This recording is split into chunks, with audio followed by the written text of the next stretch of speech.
नेपाल में plane crash हादसे में मारे गए लोगों में 3 दोस्त वो थे जो केरल में किसी करीबी की मौत के बाद उसकी शोक सभा में शामिल होने आए थे। लेकिन जैसे ही वे लोग नेपाल वापस लौट आए थे तो प्लेन क्रैश हादसे में उनकी मौत हो गई। वहीं उनके साथ 2 दोस्त और थे, लेकिन उन दोनों दोस्तों की जान बच गई है। जान उनकी कैसे बची है जानने के लिए बने रहिए इस वीडियो के अंत तक। नेपाल के प्लेन क्रैश हादसे में न जाने कितने लोगों ने अपने करीबियों को खोया। वहीं प्लेन में 3 लोग ऐसे भी सवार थे जो अपनी करीबी की मौत के बाद उसकी शोक सभा में शामिल होने के लिए भारत आए थे। लेकिन वो इस बात से अनजान थे कि जब वो खुद वापस नेपाल लौटेंगे तो खुद भी मौत के मुंह में समा जाएंगे। वहीं मारे गए तीनों नेपाल मूल के नागरिकों की पहचान राजू ठकुरी, राबिन हमाल और अनिल शाही के रूप में की गई है। और जानकारी के मुताबिक वे तीनों ईसाई प्रचारक मैथ्यू फिलिप के अंतिम संस्कार में शामिल होने के लिए 13 जनवरी को केरल आए थे। लेकिन 15 जनवरी को जब वो फ्लाइट से सफर कर वापस नेपाल लौट रहे थे तभी इस हादसे का शिकार बन गए। और बताया जा रहा है कि मैथ्यू फिलिप 2 साल पहले केरल लौट आए थे, लेकिन इससे पहले के 45 साल नेपाल के पोखरा में बिताए थे। वहीं जानकारी के मुताबिक तीनों मृतक और 2 अन्य लोगों का मैथ्यू के साथ नजदीकी संबंध था।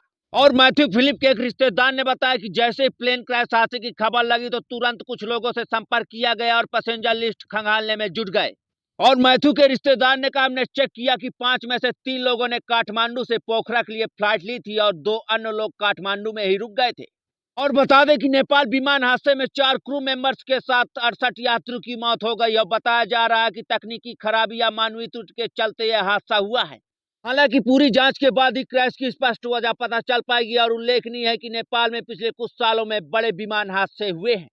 और यहाँ रविवार को यति एयरलाइंस के विमान ने काठमांडू से पोखरा के लिए उड़ान भरी थी। वहीं सोशल मीडिया पर विमान क्रैश होने से थोड़े समय पहले का वीडियो वायरल हुआ है और इसमें साफ साफ देखा जा सकता है कि आकाश साफ था और मौसम भी खराब नहीं था।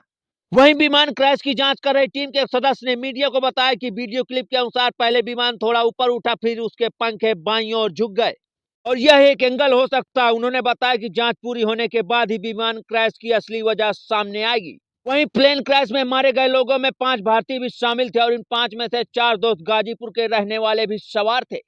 और बीते 12 जनवरी को अनिल राजभर, विशाल शर्मा और अभिषेक कुशवाहा एक साथ वाराणसी के सारनाथ पहुंचे थे और जहां से सोनू जायसवाल को साथ लेकर नेपाल के काठमांडू के लिए रवाना हुए थे।